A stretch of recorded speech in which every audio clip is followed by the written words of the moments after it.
Kuwait national ഡേയോടനുബന്ധിച്ച് ministry of defence ഒരു expo നടത്തിയിരുന്നു. കുവൈറ്റ് ടവറിനോട് ചേർന്നായിരുന്നു ഈ exhibition. Police, military, special task ഫോഴ്സുകൾ, ഫയർഫോഴ്സ് അങ്ങനെ എല്ലാവിധ നാഷണൽ സെക്യൂരിറ്റി ഫോഴ്സും അവരുടെ വാഹനങ്ങളും ആയുധങ്ങളും മറ്റു ഉപകരണങ്ങളും ഡിസ്പ്ലേ ചെയ്തിട്ടുണ്ടായിരുന്നു. കാണുക മാത്രമല്ല, എല്ലാ വാഹനങ്ങളിൽ കയറാനും ആയുധങ്ങളൊക്കെ കയ്യിലെടുത്ത് നോക്കാനും ഫോഴ്സിൻ്റെ കൂടെ നിന്ന് ഫോട്ടോസൊക്കെ എടുക്കാനും സൗകര്യങ്ങളുണ്ടായിരുന്നു.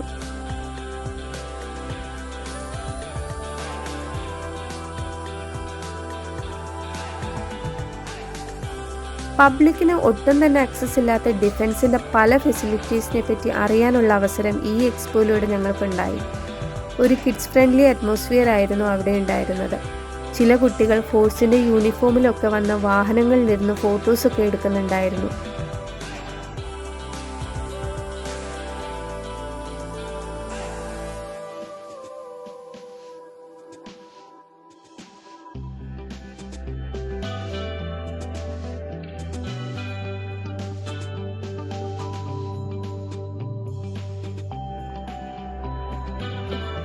ഏതായാലും ദൂരെ നിന്ന് മാത്രം കണ്ടിട്ടുള്ള അല്ലെങ്കിൽ വീഡിയോസിലൂടെ മാത്രം പരിചയമുള്ള കുറേ വാഹനങ്ങൾ നേരിട്ട് കാണാനും അതിലൊക്കെ കയറാനും സാധിച്ചു.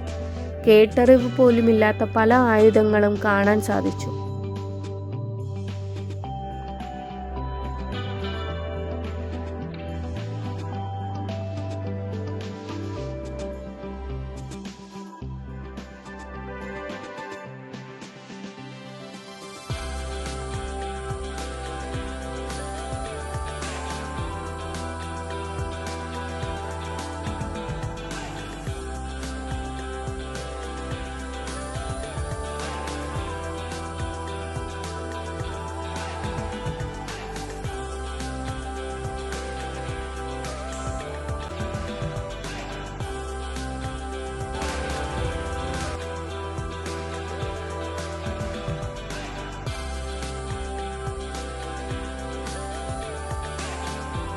ചിലതൊക്കെ കുട്ടിസാറിനെ പേടിപ്പെടുത്തിയെങ്കിലും നല്ല ബീറ്റ്സ് ഉള്ള ഒരു പാട്ടും സ്റ്റേജും കിട്ടിയപ്പോൾ ആള് ഹാപ്പി. അവിടുന്ന് നേരെ നമ്മൾ പോകുന്നത് ഷാഹിദ് പാർക്കിലോട്ടാണ്. അതിൻ്റെ വിശേഷങ്ങളുമായിട്ട് അടുത്ത വീഡിയോയിൽ കാണാം.